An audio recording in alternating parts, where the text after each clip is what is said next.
Chapter 11. By this time, I was a university student and felt myself to be far more adult than when I had first begun to visit Sensei. I was also quite friendly with his wife and now chatted easily and unself-consciously with her about this and that. This conversation was light and incidental, containing nothing remarkable, and I have forgotten what we spoke of. Just one thing struck me, but before I proceed, I should explain a little. I had known from the beginning that Sensei was a university graduate, but only after I returned to Tokyo had I discovered that he had no occupation, that he lived what could be called an idle life. How could he do it was a puzzle to me. Sensei's name was quite unknown in the world. I seemed to be the only person who was in position to really respect him for his learning and ideas. This fact always troubled me. He would never discuss the matter, simply saying, "There's no point in someone like me opening his mouth in public." This struck me as ridiculously humble. I also sensed behind his words a contemptuous attitude to the world at large. Indeed, Sensei would occasionally make a surprisingly harsh remark, dismissing some old school friend who was now in a prominent position. I didn't hesitate to point out how inconsistent he was being. I was not just being contrary, I genuinely regretted the way the world ignored this admirable man. At such times, Sensei would respond leadenly, "It can't be helped, I'm afraid. I simply don't have any right to put myself forward." As he spoke, an indefinable expression, whether it was despair or bitterness or grief I could not tell, was vividly etched on his features. Whatever it may have been, it was strong enough to dumbfound me. I lost all courage to speak further. As his wife and I talked that morning, the topic shifted naturally from Sensei to this question. Why is it that Sensei always sits at home, studying and thinking, instead of finding a worthy position in the world? I asked. It's no use, he hates that sort of thing. You mean he realizes how trivial it is? Realizes? Well, I'm a woman, so I don't really know about such things, but that doesn't seem to be it to me. I think he wants to do something, but somehow he just can't manage to. It makes me sad for him. But he's perfectly healthy, isn't he?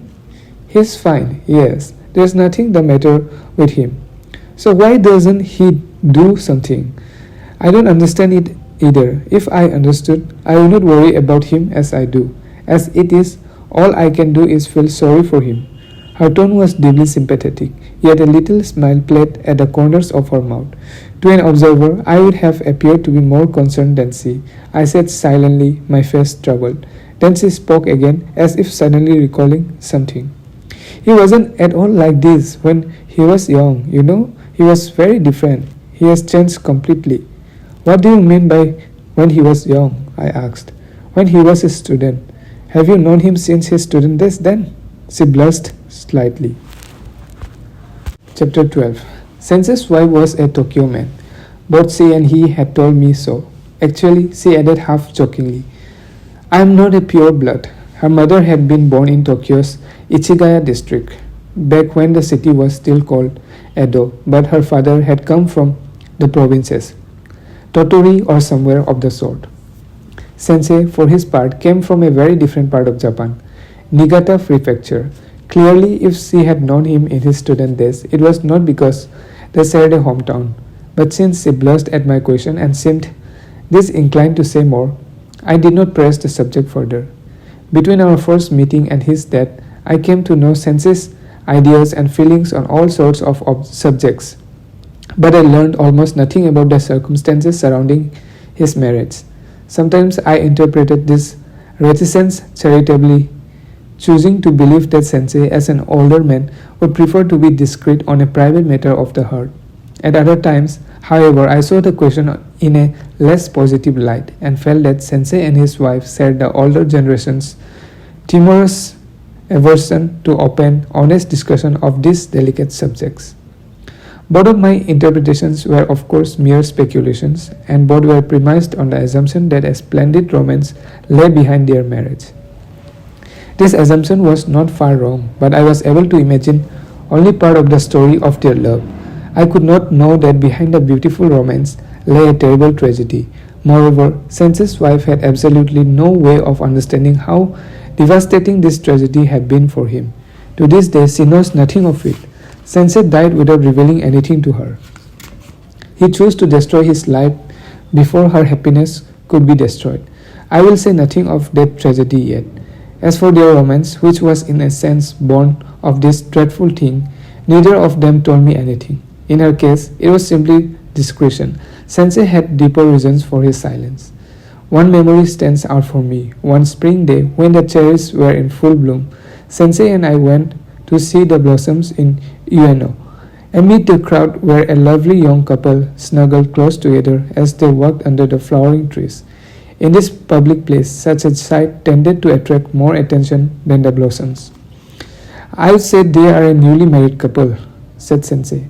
They look as if they get on just fine together, I remarked a little snidely. Sensei's face remained stony as he set off walking away from the couple. When they were hidden from our view, he spoke. Have you ever been in love? I had not, I replied. Wouldn't you like to be? I did not answer. I don't imagine that you would not. No. You were mocking that couple just now. I think that mockery contained unhappiness at wanting love but not finding it. Is that how it sounded to you? It is. A man who knows the satisfactions of love would speak of them more warmly. But you know, love is also a sin. Do you understand? Astonished, I made no reply. Chapter 13. People thronged all around us and every face was happy. At last we made our way through them and arrived in a wooded area that had neither blossoms nor crowds where we could resume the conversation. Is love really a sin? I asked abruptly. Yes, more definitely, Sensei said as forcefully as before. Why? You will understand soon enough. No, you must already understand it. Your heart is already restless with love, isn't it? I briefly searched within myself to see if this might be true, but all I could find was a blank. Nothing inside me seemed to answer his description. There's no object of love in my heart, Sensei. Believe me, I am being perfectly honest with you. But you are restless precisely because there's no object. You see, you are driven by the feeling that if only you could find that object, you would be at peace. I don't feel too restless right now. You came to me because of some lack you sensed, didn't you? That may be so, but that isn't love. It's a step in the direction of love. You have that impulse to find someone of the same sex as the first step toward embracing someone of the opposite sex. I think the two things are completely different in nature. No, they're the same, but I am a man, so I can't really feel your need. Besides, certain things make it impossible for me to be all you want me to be. I feel for you, actually. I accept that your restless urge will one day carry you elsewhere.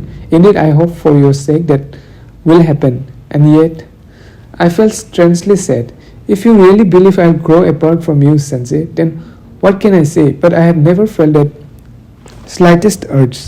He wasn't listening. You must be careful, he went on. Because love is a sin, my friendship can never really satisfy you. But at least there's no danger here. Tell me, do you know the feeling of being held fast by a woman's long black hair? I knew it well enough in my fantasies, but not from reality. But my mind was on another matter. Sensei's use of the word sin made no sense to me, and I was feeling a little upset. Sensei, please explain more carefully what you mean by sin. Otherwise, I would prefer not to pursue this conversation until I have discovered for myself what you really mean. I apologize. I was trying to speak truthfully, but I have only succeeded in irritating you. It was wrong of me. We walked on quietly past the back of the museum and headed toward Ugui Sudani. Through gaps in the hedge, we caught glimpses of the spacious gardens, crowded thick with dwarf bamboo, secluded and mysterious. Do you know why I go every month to visit my friend's grave in Zoshigaya? Sensei's question came out of the blue. He knew perfectly well, what's more, that I did not. I made no reply. There was a pause, then something seemed to dawn on him. I have said something wrong again, he said contritely. I planned to explain, because it was wrong of me to upset you like that. But my attempt at explanation has only irritated you further. It's no use. Let's drop the subject. Just remember that love is a sin, and it is also sacred. These words made even less sense to me, but it was the last time Sensei spoke to me of love. Chapter 14. Being young, I was prone to blind enthusiasms. Also, Sensei apparently saw me. But conversing with him seemed to me more beneficial than attending classes. His ideas inspired me more than the opinions of my professors. All in all, Sensei, who spoke little and kept to himself, seemed a greater man than those great men who sought to guide me from behind the lectern. You must not be so hot-headed, Sensei warned me. On the contrary, being cool-headed is what's led me to draw these conclusions, I replied confidently. Sensei would not accept that. You are being carried along by passion. Once the fever passes, you will feel disillusioned. All this admiration is distressing enough, heaven knows, but it's even more painful to foresee the chance that will take place in you sooner or later. Do you really think me so fickle? Do you distrust me so much? It's just that I'm sorry for you. You can have sympathy for me but not trust. Is that it? Sensei turned to look out at the garden, apparently annoyed. The camellia flowers that had until recently studded the garden with their dense, heavy crimson were gone. Sensei had been in the habit of sitting in his living room and gazing out at them. It's not you in particular I don't trust. I don't trust humanity. From beyond the hedge came the cry of a passing goldfish seller. Otherwise, all was silent. This winding little back lane, 2 blocks away from the main road, was surprisingly quiet. The house was hushed as always. I knew that his wife was in the next room and could hear my voice as she sat sewing, but for the moment this had slipped my mind. Do you mean you don't even trust your wife? I asked. Sensei looked rather uneasy and avoided answering directly. I don't even trust myself. It's because I can't trust myself that I can't trust others. I can only curse myself for it. Once you start to think that way, then surely no one's entirely reliable. It's not thinking that's led me here. It's doing. I once did something that shocked me, then terrified me. I wanted to pursue the subject further, but just then Sensei's wife called him gently from the next room. What is it? Sensei replied when she called again.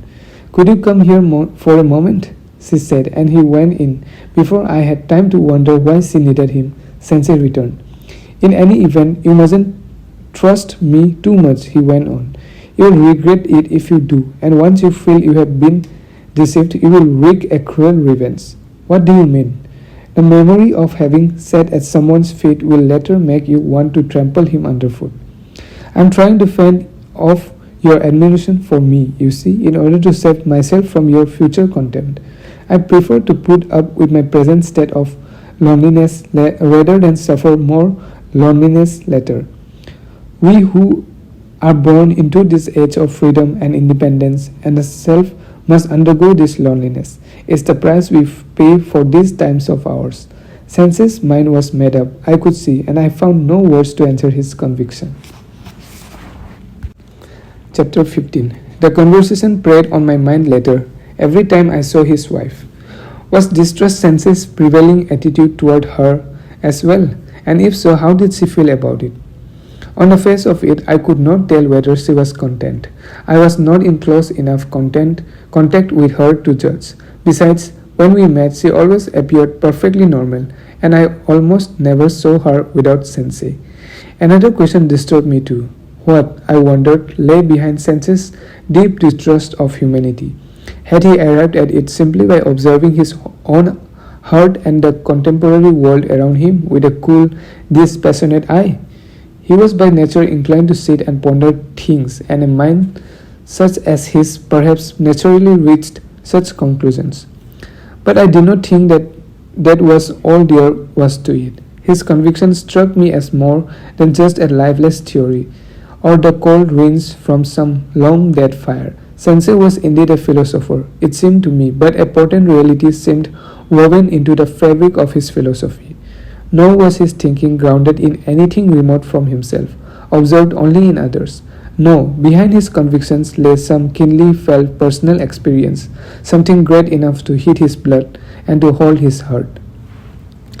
All this was hardly speculation. Sensei had admitted as much to me.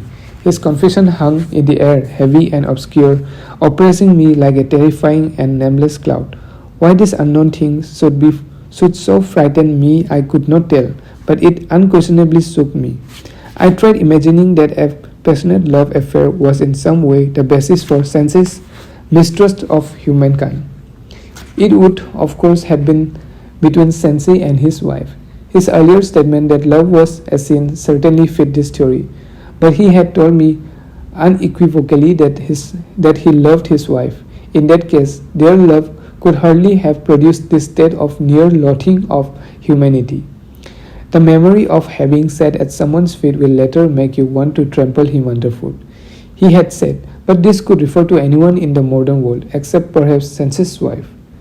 The grave of the unknown friend at Zoshigaya also stirred in my memory from time to time. Sensei clearly felt some profound connection with this grave, but as close as I had drawn to him, further closeness eluded me, and in my efforts to know him, I internalized my own mind this fragment of his inner life. The grave was dead for me, however. It offered no key to open the living door that stood between us. Rather, it barred the way like some evil apparition. My mind was mulling all this over when I found another chance to talk to Sensei's wife. It was during that chilly time of autumn when you are suddenly aware of everyone hurrying against the shortening days. In the past week, there had been a series of burglaries in Sensei's neighborhood, all in the early evening. Nothing really valuable had been stolen, but something had been taken from each house, and Sensei's wife was uneasy. One day, she was facing an evening alone in the house. Sensei was obliged to go off to a restaurant with 2 or 3 others to attend a dinner for a friend from his hometown who had a post in a provincial hospital and had come up to Tokyo. He explained the situation to me and asked me to stay in the house with his wife until he returned. I immediately agreed. Chapter 16. I arrived at dusk, about the time the lights are beginning to be lit.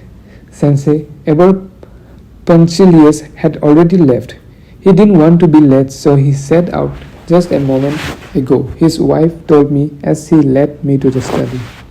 The room held a Western-style desk and a few chairs, as well as a large collection of books in a glass-fronted cases. The rows of beautiful leather-bound spines glinted in the electric light. She settled me onto a cushion before the charcoal brazier. Feel free to dip into any book you like, she said as she left. I sat there stiffly smoking, feeling awkward as a guest left to while away the time until the master of the house returns. Down the corridor in the parlor, I could hear Sensei's wife talking to the maid. The study where I sat was at the end of the corridor, in a far quieter and more secluded part of the house than the sitting room where Sensei and I normally met. After a while her voice ceased, and a hush fell on the house. I sat still and alert, half expecting a burglar to appear at any moment. About half an hour later, Sensei's wife popped her head around the door to bring me a cup of tea. Good heavens, she exclaimed, startled to find me sitting bolt upright with the formality of a guest. She regarded me with amusement. You don't look very comfortable sitting like that. I'm quite comfortable, thank you, but you must be bored, surely. No, I'm too tense at the thought of burglars to feel bored. She laughed as she stood there, the teacup still in her hand. It's a bit pointless for me to stand guard in this remote corner of the house, you know, I went on. Well then, do please come on into the parlor. I brought a cup of tea thinking you might be bored here, but you can have it there if you would rather. I followed her out of the study. In the parlor, an iron kettle was singing on a fine big brazier. I was served Western tea and cakes, but Sensei's wife declined to have any tea herself, saying it would make her sleepless. Does Sensei often go off to gatherings like this? I asked. No, hardly ever. He seems less and less inclined to see people recently. She seemed unworried, so I grew bolder. You are the only exception, I suppose. Oh no, he feels that way about me too. That's not true, I declared. You must know perfectly well it's not true. Why? Personally, I think he's come to dislike the rest of the world because of his love for you. You have a fine scholar's way with words, I must say. You are good at empty reasoning. Surely you could equally say that because he dislikes the world, he has come to dislike me as well. That's using precisely the same argument. You could say both, true, but in this case, I am the one who's right. I don't like argumentation. You men do it a lot, don't you? You seem to enjoy it. I am always amazed at how men can go on and on, happily passing around the empty cup of some futile discussion.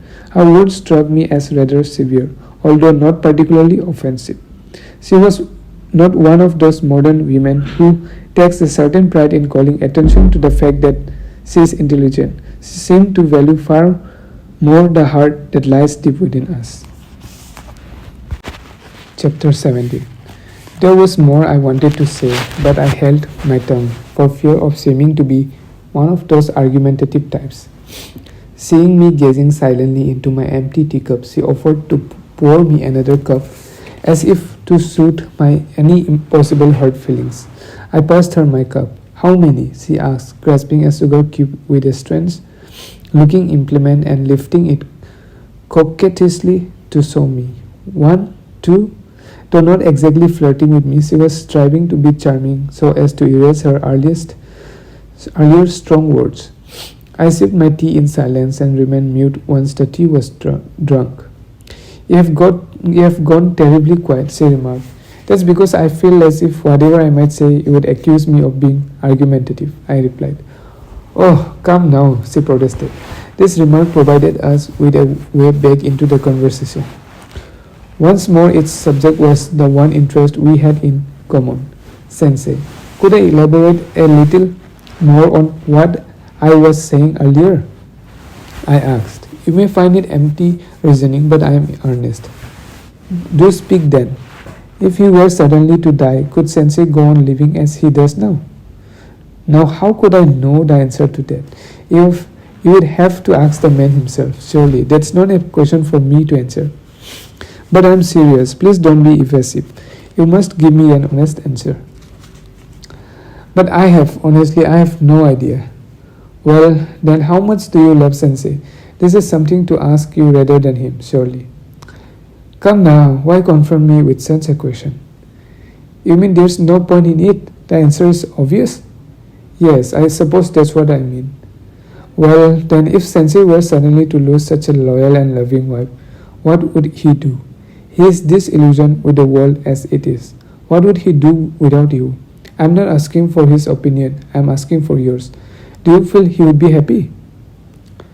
I know the answer from my own point of view, though I'm not sure whether he would see it the same way. Put simply, if Sensei and I were separated, he would be miserable. He might well be unable to go on living. This sounds considerate of me, I know, but I do my best to make him happy. I even dare to believe no one else could make him as happy as I can. This belief comforts me. Well, I think that conviction would reveal itself in Sensei's heart as well. That's another matter altogether. You're claiming that Sensei dislikes you.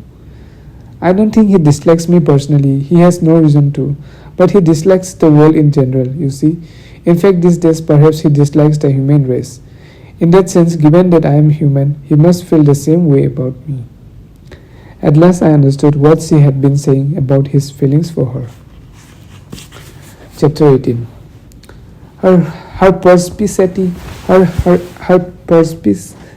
impressed me.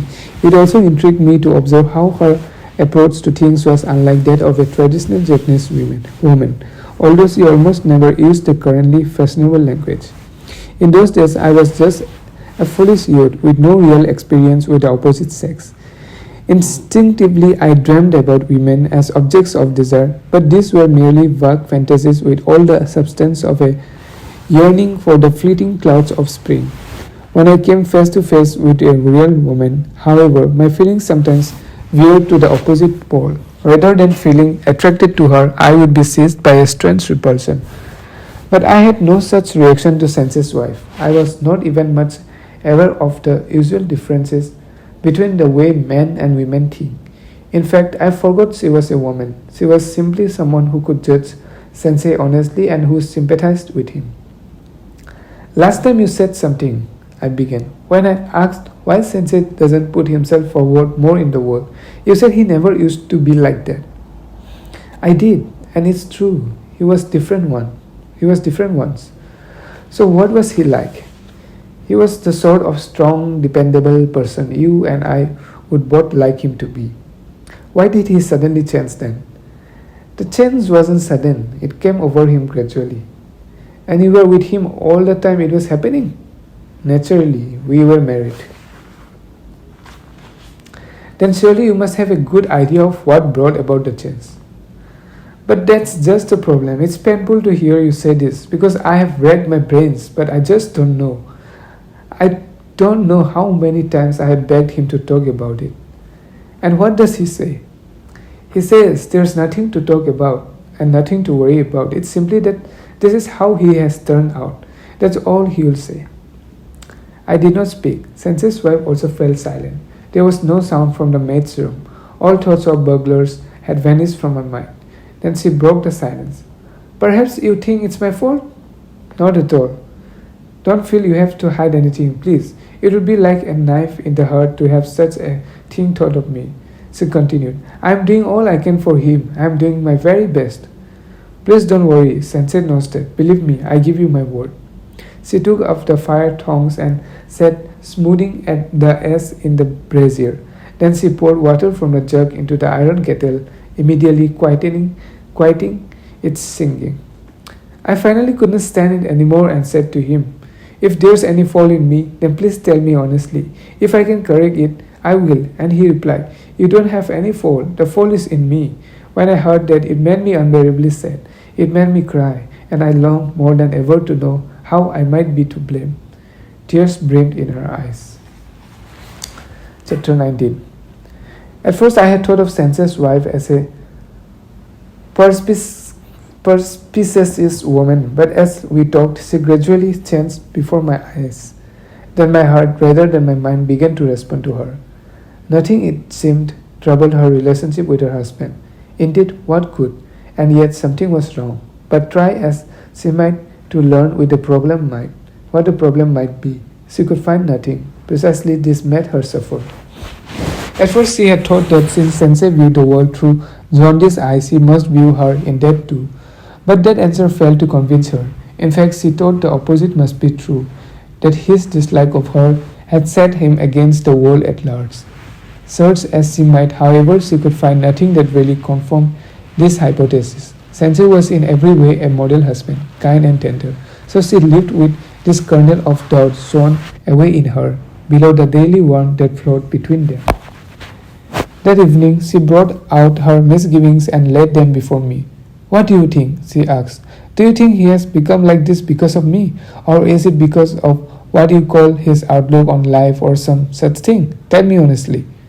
I had no intention of being dishonest with her, but I sensed that the root of her problem was something I could not know, and so no answer that I gave could possibly satisfy her. I really don't know, I replied. Her face briefly registered the unhappiness of one whose hopes have been dashed. I quickly went on. But I can guarantee that Sensei doesn't dislike you. I'm only telling you what I heard from his own lips. He's not a man to lie, is he? She made no reply at first, then said, Actually, I have thought of something. You mean something to do with why he has become like this? Yes, if it really is the cause, then I can cease to feel responsible, and that in itself would be such a relief. What is it? She hesitated, fixing her gaze on the hands in her lap. I'll tell you, and you must be the judge, please. I will, if it's within my power to do so, certainly. I can't tell you everything. He would be angry if I did. I'll just tell you the part that would not make him angry. I swallowed tensely. When Sensei was a university student, he had a very close friend. This friend died just as they were about to graduate. It was very sudden. She lowered her voice to whisper. Actually, it wasn't from natural causes. Her tone provoked me to ask how he had died. This is as much as I can say, but that's when it began. After that, Sensei's personality slowly changed. I don't know why his friend died, and I don't think Sensei does either. But seeing how he began to change afterward, somehow I can't help feeling that perhaps he may have known something after all. Is it this friend's grave in Joshigaya? I'm not to speak of that either, but tell me, can someone change so much with the loss of a single friend? That's what I so long to know. What do you think? On the whole, I tended to think not. Chapter 20. I tried to comfort Sensei's wife as much as my understanding of the facts allowed, and she in turn seemed to try to be comforted. We continued to mull over the question of Sensei together, but I was unable to grasp the real source of the problem. His distress grew out of vague perplexity and doubts. She didn't know much about what had happened, and what she did know she could not reveal to me fully. Thus were comforter and comforted equally at sea, adrift on shifting waves. Lost as she was, she clung to what fell judgment I could offer. At around 10, when Sensei's footsteps sounded in the entrance hall, she rose to her feet, all thoughts of me and our conversation seeming instantly forgotten. She was there to greet him as he did slid open the lattice door, leaving me to follow her out. The maid, who must have been dozing in her room, failed to appear. Sensei was in rather a good mood, but his wife was even more vivacious. I gazed at her, astonished at the change. Her beautiful eyes had recently shone with tears, and her fine brow had been furrowed with suffering. Surely it had not been deceit, yet one could be forgiven for wondering if her earlier conversation had been a mere feminine ploy, a toying with my feelings. I was not inclined to be critical, however. My primary feeling was relief at seeing her instantaneously brighten. After all, I decided there was no real need to worry about her. Sensei greeted me with a smile. "Thank you very much," he said. "I trust no burglar appeared?" Then he added, "You must have felt the exercise was a bit pointless if no one broke in." "I do apologize," his wife said to me as I was leaving. Her tone made me feel this was less an apology for taking up my precious time than an almost humorous regret for the fact that there had been no burglar. She wrapped the cakes she had brought out with the tea and handed them to me. Slipping the package into my kimono sleeve, I set off, winding hurriedly through the chilly, largely unpeopled lanes toward the bright and lively town. I have drawn the events of that night from deep in my memory because their details are necessary to my story now. At the time, however, as I headed for home with her cakes tucked into my sleeve, I was not inclined to think much about the conversation that had taken place that evening. The next day after morning classes, when I returned to my lodgings for lunch, my eyes fell on the little parcel of cakes lying on my desk. I immediately unwrapped it, picked up a piece of chocolate-coated sponge cake and popped it into my mouth. And as my tongue registered the taste, I felt a conviction that, when all was said and done, the couple who had given me this cake was happy. Autumn ended uneventfully and winter arrived. I came and went as usual from Sensei's house, and at some point I asked his wife if she could help me take care of my clothing. Around this time I began to wear rather better clothes. She kindly assured me that it would be a fine opportunity to alleviate the boredom of her childless life. She remarked that a garment I had given to her to mend was of hand-woven cloth. "I have never worked with such good material before," she said, "but it does make it hard to sew, I must say. The needle just won't go through. I have broken two already." For all her complaints, however, she did not seem to resent the work.